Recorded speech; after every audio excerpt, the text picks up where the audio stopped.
Donnie thought he'd ruined Zak's life, but Zak is back on his sweet hoverboard, just jetting around, having a good old time. He blasts the ball out of Donnie's hand, knocks him back. Donnie's like, whoa, whoa, what are we gonna do? What are we gonna do? Zak's not even playing. He just uppercuts Donnie right in the chin with his board. Donnie goes, the glasses go flying. Zak can come back, scoop up the ball, takes the ball, right through the hoop. He scores. The intergalactic basketball champion.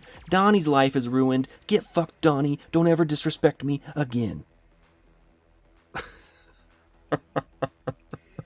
This is Neutrino Zak. As you can see, he's a pretty rad figure. There's a lot of cool stuff going on here. Starting with, like, you can see this metallic blue paint, which is just incredible looking. Looks so good. Super7, they're really good with these later waves, whether it's the detailing on wing nuts, like blue parts. Whenever there's a figure now that could otherwise be boring, they're doing a great job of spicing it up.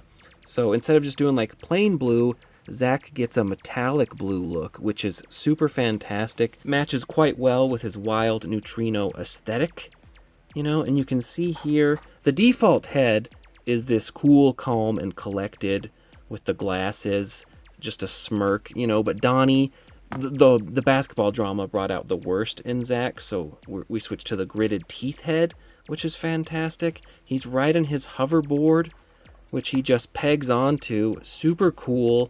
The little air, it's super rad. He has the gun thing, you know, it's just fantastic. The tube, I can say the tube it's not quite long enough, right? Like, it's literally long enough to connect to it, but you don't have a ton of range after that, and it's always, like, pulling back. It's just tighter than it should be. So if they would have done, I don't know, just a little bit more on the tube would have been good. But otherwise, the pack is super cool.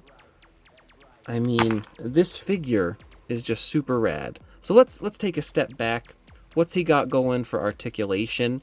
So you got the full Townsend, right? He has the shoulder pauldrons there. They're a softer rubber, so that's not going to hurt nothing. And again, with like the slightly thicker hinge joint. And then the standard. He's got the bicep cut, which this is a very hidden bicep cut. You wouldn't even notice. Like, they very smartly, whenever you have short sleeves, that's going to do you a huge favor because it's just a natural place for it. And then the single jointed elbows, standard hands, the awesome like little wrist gauntlets, the legs, interesting. They're like, these are very, I'm not going to say very tight because very tight sounds like it's a bad thing, but these are very sturdy legs. So they're not wobbly. They're not floppy at all. He's got just the waist swivel, but yeah, he's doing the full splits and he's holding those splits. And then check out this articulation. Kick all the way back, even a little more, really. He's super articulated there.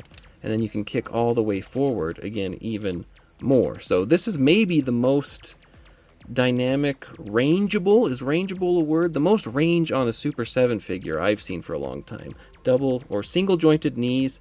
And then the boots, he does have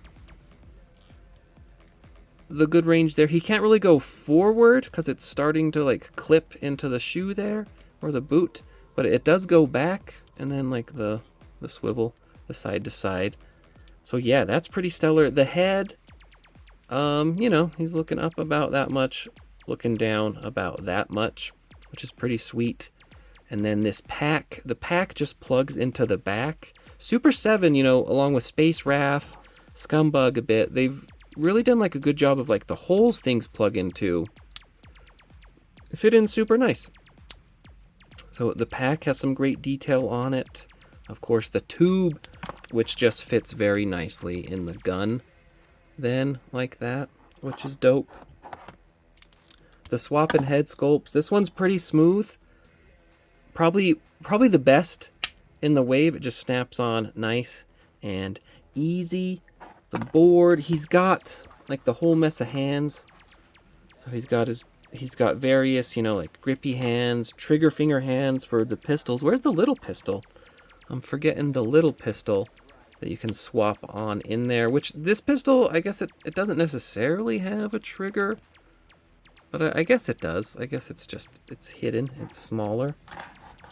So you could do like a little of that action. He's of course got the pistol in the boot and the knife in the boot, which those are molded in there. Super rad. This figure's just a whole ton of fun, as you could see, with him demolishing Donnie.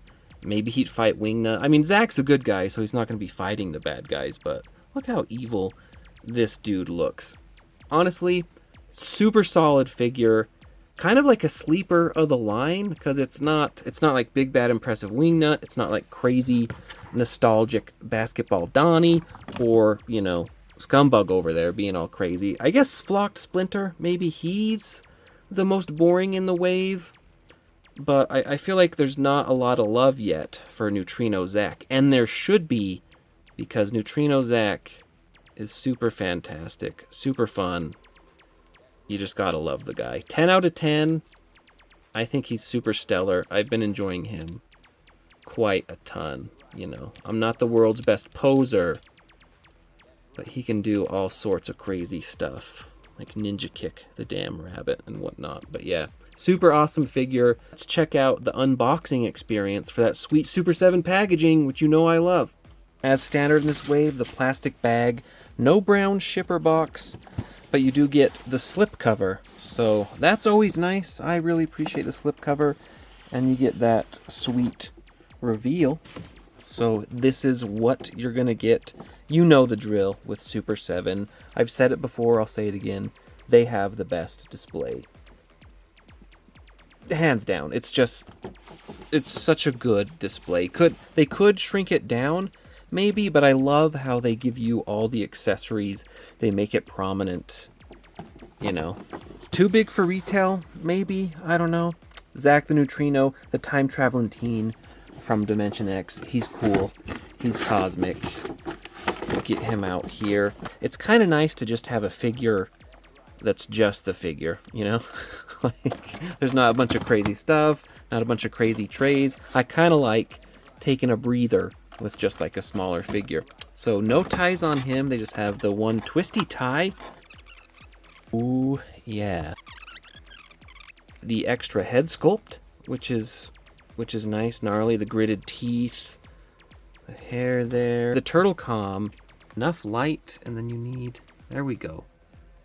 Look at it, that's cool. The turtle comm talking to Leo. You get the little blaster pistol, really cool, nice silver, pink. You love that. And then you get like the bigger blaster, which, is this a time gun? Is this how he travels? Does he travel through time and space? 1692 AD? His awesome hoverboard, that Back to the Future style. Really nicely painted out, all the bits. Nice sticker there. His time pack is what I'm calling it now. I'm sure there's like a proper name, but it's painted on the back too. And then you get, of course, you know, the wavy tube. Lots of tubes in this wave. Scumbug has some tubes right off the bat. 2 pointer fingers, laying down the law. Hey, you scumbags. The grabby hands. 2 trigger finger hands. This figure's a 10 out of 10. Zak steals the show, scoring the game-winning bucket. Donnie collecting the tatters of his failed career now. Super fun. He's calling Leo to brag. Absolutely love this figure. Highly recommend. As always, thanks for joining. Thanks for watching. Love you all. Like, follow, subscribe, all that jazz. And stay tuned for Flocked Splinter and Scumbug reviews coming up.